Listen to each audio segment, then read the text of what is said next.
Is this the right place to post about a brush with death?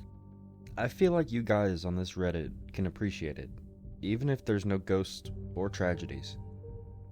10 minutes ago, I stepped out of an elevator. I was supposed to die when the cable snapped. I don't know whether to laugh or should I be looking over my shoulder the rest of my life, waiting for the other shoe, or elevator, to drop. Let me explain. Last night, I took a lift. Didn't notice anything out of the ordinary at first. The driver had a smoker's rasp, floral pastel shirt, lined spiderwebbing around her beady eyes. Think your kooky aunt who wears too many rings and keeps a stash of vodka in her glove box. We were talking about making the most of life since you never know how long it'll be. And she chuckled and said, Well, actually, I know exactly how long your life will be. Your death. I can see it right in your eyes. Anyone's. Except my own, of course. Mirror's no good. Has to be the real thing. You can see my death? In my eyes? I sputtered, incredulous. Sure.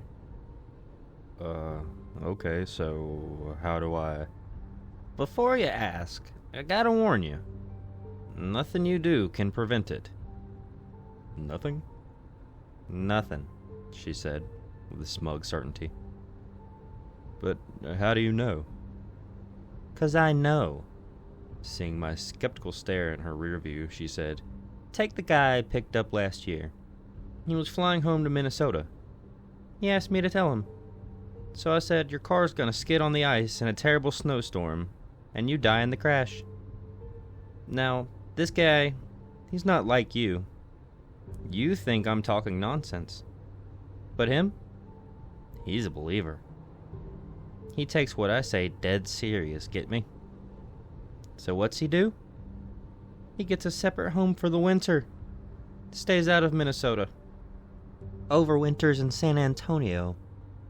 They get maybe 5 inches of snow a decade. He figures he's safe. But he wasn't? Remember last year? What took out the power grid in Texas? I did remember when she mentioned it. The freak winter storm that caused power failures all across Texas as temperatures plummeted. Funny thing, his car in Minnesota had good tires and handled the snow well. But in San Antonio, he wasn't prepared for it. She shrugged. I read his obituary. May he rest in peace. Though he won't. Before I could ask what she meant by this ominous remark, she went on. Then there was this guy last week.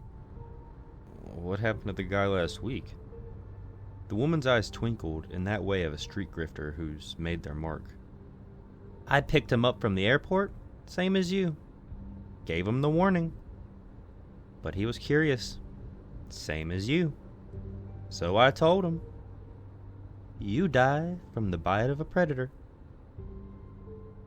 And? I was too curious to restrain myself. Turns out, this guy was planning to go on this safari with his girlfriend. But after my warning, he called her up right there in the car and told her he couldn't go. Oh, you should have heard. She laughed and slapped her thigh. Oh boy, was his girl peeved. She told him canceling after they'd already paid wasn't fair. I told him she was right. He'd better not cancel.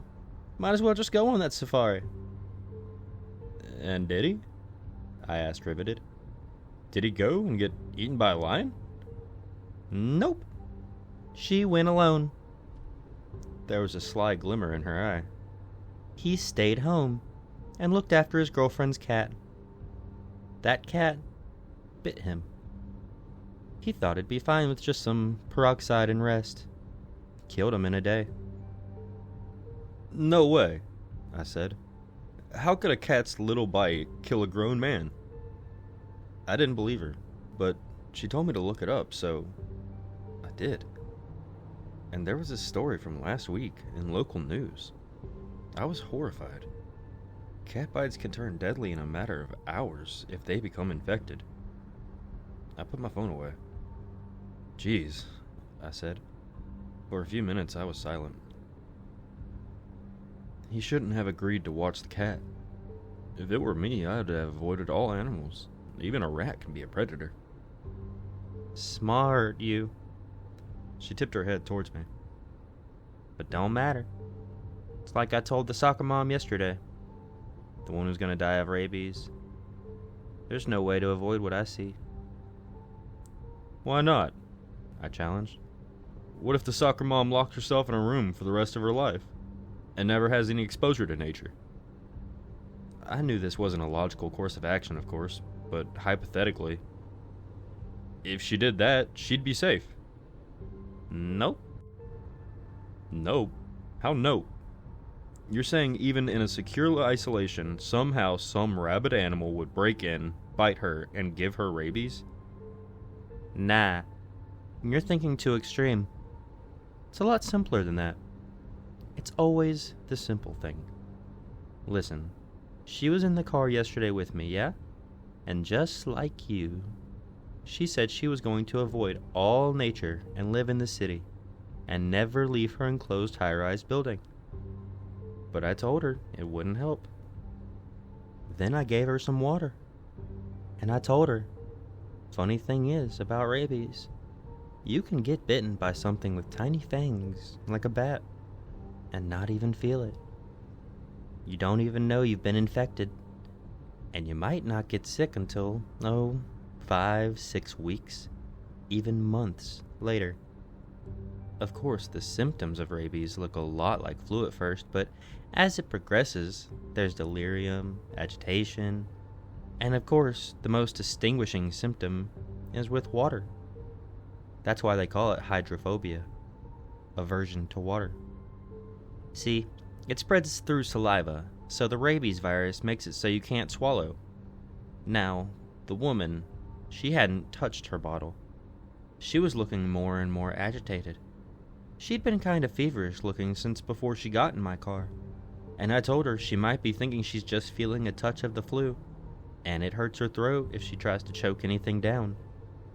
But the thing about rabies is, there's no treatment once the symptoms show.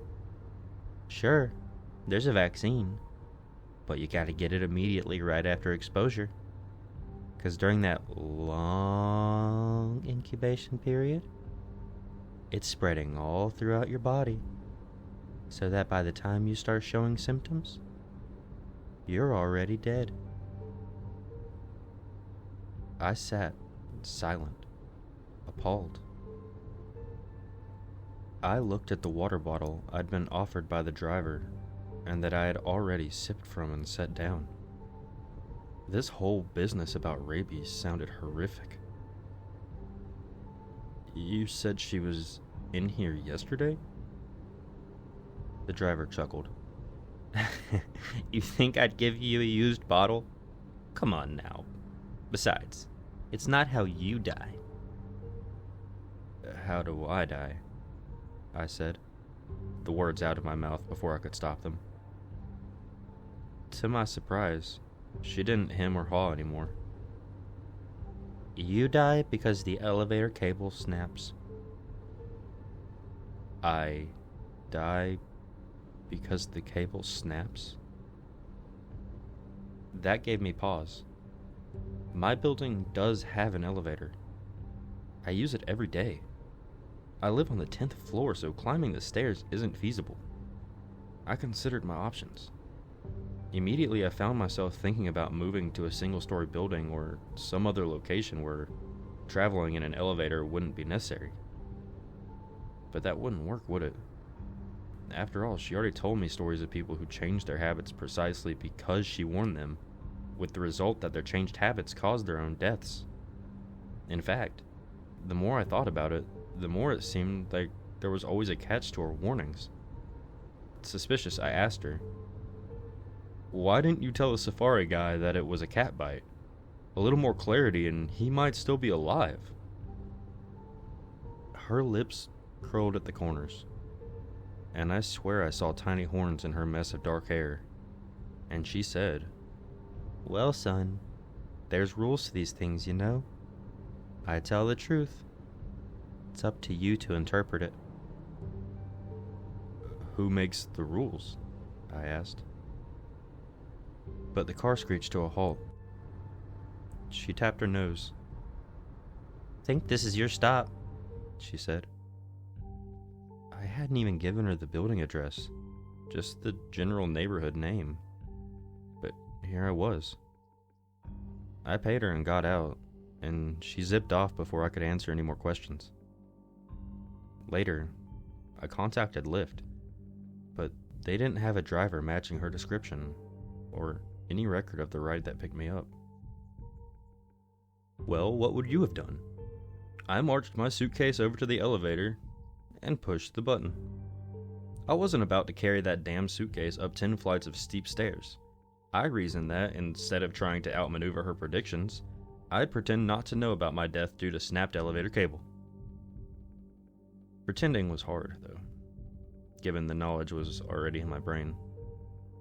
I almost faded when I crossed the threshold, dragging my suitcase into that wobbly, janky old elevator. Every creak and clink sent my heart plummeting. The 60 seconds it took to reach the 10th floor felt as if they stretched on for 60 years. And I was nearly sick on myself when the doors finally opened and I stumbled, pale and shaking, to my flat. Research helped me feel better about my situation later. See, unlike rabies, which really does leave you dead if you're showing symptoms, or a cat bite, which really can kill you in less than 24 hours, an elevator plunging you to your death is more of an urban myth. There are backup cables and brakes so that despite what you see in the movies, it's essentially impossible for you to go plummeting. I spoke to several elevator technicians and they all assured me there's no way for me to die from a snapped cable, short of me having a heart attack. And now that I know that, my panicking and dying by heart attack is a lot less likely. And here comes the bagel. The bagel that I mentioned in the title of this post, which nearly cost me my life. See, I didn't really need to go out today, but around lunchtime I craved a bagel, so took the elevator. I punched in the button for the lobby. I was already imagining what kind of toppings I'd order from the corner bagel shop.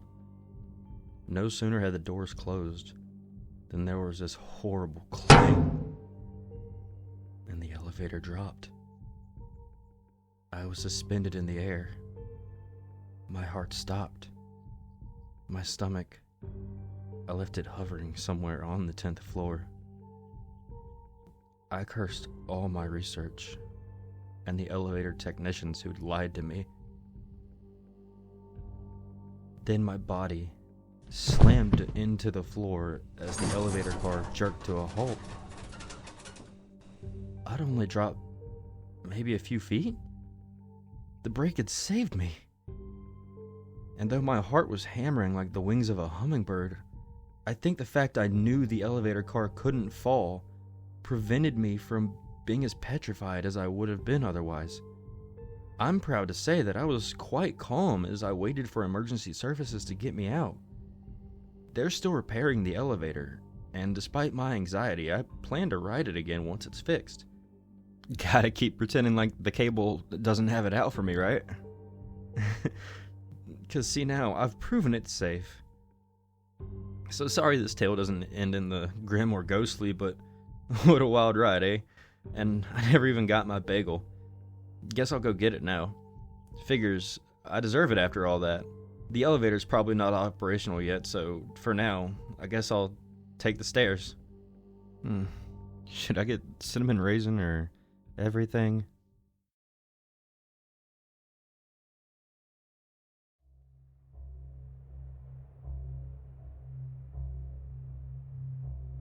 Thank you for joining me in the shadows, where the line between the known and the unknown blurs with every tale.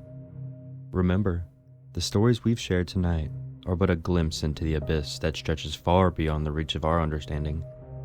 So as you lay down tonight, and the silence around you grows deeper, don't be too quick to think that you are truly alone. If tonight's tales have found a way under your skin, and you crave more whispers from the dark, be sure to like, share, and subscribe for more spine-tingling stories.